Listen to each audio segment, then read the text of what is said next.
Race number 8 had a very impressive debut winner, and he's at the top of the book for this one. And that impressive debut winner was Joyful Hunter. Extra £8 for it. Circuit Booming scratched on the 14th of June. He was fractious in the gates. E-Brothers won 2 from 4 course and distance. Savvy Chic and Exuberant both have trialled since their last runs. Wood on Fire's a 6-time course and distance winner. Colonel, a 3-time course and distance winner. And Flaming Eagle, he's won over the 1200, Tom, but it was down in Class 5. Yes, it certainly was, and he's not done too much in this grade. And in this race, horses that can go forward here are E-Brother and also Colonel. And then you've got Wood on Fire and Circuit Booming, another one that can certainly race handy. He's got Angus Chung from Barrier 7. Outside of that, you've got Savvy Chic and Time Storm. It looks a pretty sort of stock standard setup here, Paul. Yeah, it does. I reckon Noah will be happy 2 by 2 here with Above All generally gets back with Crown of Star. Flaming Eagle, another one that likes to get back as well. I thought the favourite Joyful Hunter can settle just a little bit closer than he was because he went all the way to the back last time.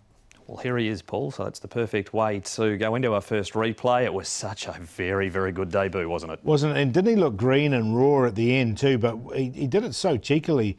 Like, it was a really quick 400. The horse looks good. I think he'll win again. I think he can win again. Imagine how much he'd won by if he'd just gone straight and true here, because it was here from the 150 where he wanted to lug in towards the inside here, looking very gangly, looking around. The ears sort of pricked there at the line. Plenty of raw ability, and he brought it to the fore. And his trials leading into his debut had been sort of fairly good. They had, and then he went right on with the job from those trials at his first start. Colonel leads here.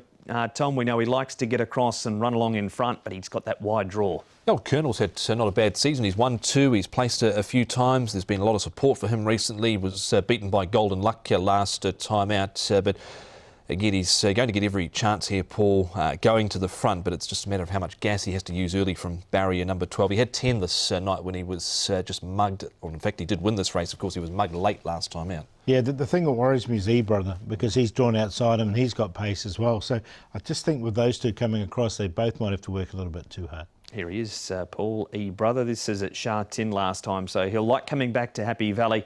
Time Storm has next time written over him every time, but he's now up to 13 starts without a win. I've got him in on a minor line because he's consistent on that point. Look, his second was off 52. He's 47 rated, so he's definitely capable of running a place. He hasn't got his head in front at this stage, Time Storm. E-Brother, I'm just going to watch because of that wide draw. Yeah, I haven't got E-Brother in again with that draw as well, but I've definitely got Time Storm, and he's had a little freshen up. He's been up to Chung Fa, was at the back in that trial there, ran 4th, and hasn't been seen since the 13th of May. That is the replays, and you both think more success for the Hunter. I do. I think, look, it was a really good win from this horse, and he did it just on raw ability. So once he learns the game, we might see a really nice horse there. He's on top. Time Storm there for second. Wood on Fire, now he's one of 63 in the past, and he's down to a rating of 53, so a well-rated horse. And Savvy Chic just in there from a good draw, barrier number 4. 1864. Yeah, definitely think Joyful Hunter can win again for Francis Loy and Vincent Ho from Barrier 5. Savvy Chic's had some lameness issues. Lame both front legs after a gallop back on the 19th of May. He's been given time to get over that. The trial, I thought, was recently good with Hugh Bowman on board, and he comes out of a good form race with Happy United winning, but Laura's, Young Life Forever, Denfield have all won out of that. Time Storm and Exuberant just wanted to get the head on the side late last start. 1, 4, 8 and 5. And he's come up the shortest priced favourite of the evening in early betting, Joyful Hunter. He's at 1.8.